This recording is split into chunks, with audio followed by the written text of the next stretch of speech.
nabaday dhegaystayaal waa qisada mucjisada ay qoys ka kooban 5 qof aabbo xaaskiis 2 caruur ay dhaleen iyo ayeedooda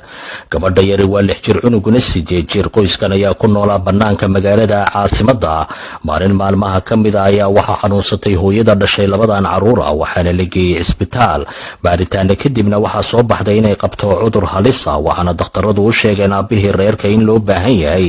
in sida ugu dhaqso badan jeexitaan degdeg ah loogu sameeyo xaaskiis wuxuuna isku soo noqday guriga isagoo walwalsan waayo muusan haysan maal ku filan oo kula tacaalo kharashaadka ku baxaya jeexitaanka xaaskiisa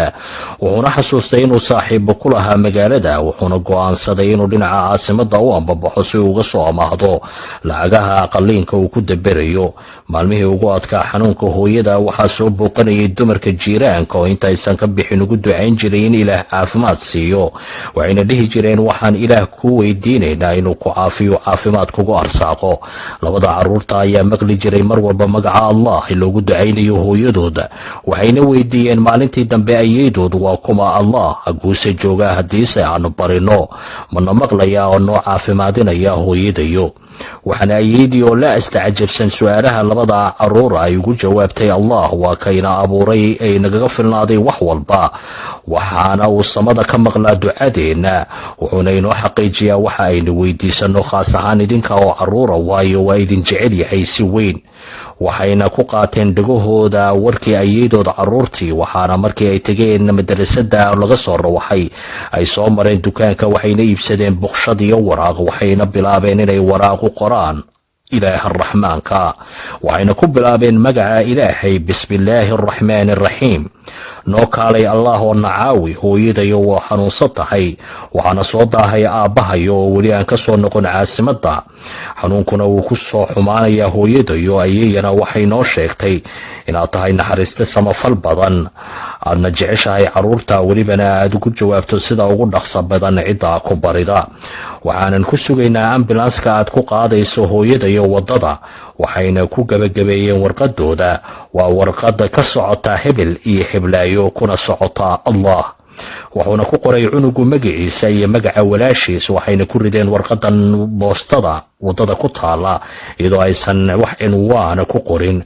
waxaana yimid shaqaalihii boostada oo waraaqada qaaday waxaana markii uu xafiiska u qaaday la yaabay warqadan aan wax cinwaan oo la socda aysan jirin uuna furay markuu akhriyay warqadii ayuu oohin ilmo ka soo burqatay indhihiisa waxaana warqadan loo ooyay shaqaalo walba oo akhriyay warqadan ku socota ilaaha raxmaanka waxaana yimid markii dambe agaasimihii boostada oo isna akhriyay warqadan wuuna la ilmeeyay wuxuuna la yaabay baarinimada labadan caruurta iyo fikirkooda wanaagsan iyo aragtida ay ka qabaan Allah waxaana shaqaalihii boostada oo dhan ay go'aansadeen inay ugu tabarucaan mushaarkooda oo dhan laguna daaweeyo hooyadan xanuunsan ee caruurta dhashay waxaana mudiirku soo helay ciwaanka labada caruur ah waxayna soo qaxaysteen baabuur ambulance waxayna u soo jeesteen xagga guriga caruurta ay ku noolaayeen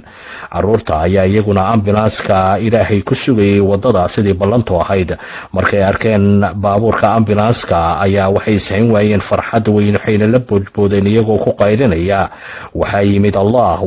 Allah mahadsanid Allah agaasimihii iyo darawalkii baabuurka ambulanska ayaa oohin isxajin waayay iyagoo daawanayay labadan caruura oo ku soo dhaweynaya farxad kuna celcelinaya kelmadda ah Allah ayaa yimid waxayna gaareen ambulanskii guriga waxaanu qaaday hooyadii jiranayd xagga dhakhtarka waxaana isla markiiba lagu fuliyay jeexitaan lagu guuleystay markii uu soo daahay aabuhu inuu ka soo laabto caasimadda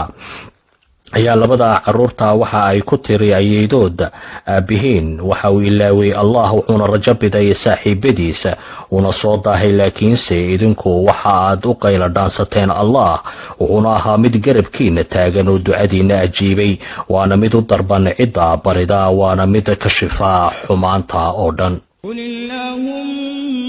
مالك الملك تؤتي الملك من تشاء وتنزع الملك ممن تشاء وتعز من تشاء وتذل من تشاء بيدك الخير إنك على كل شيء قدير تولج الليل في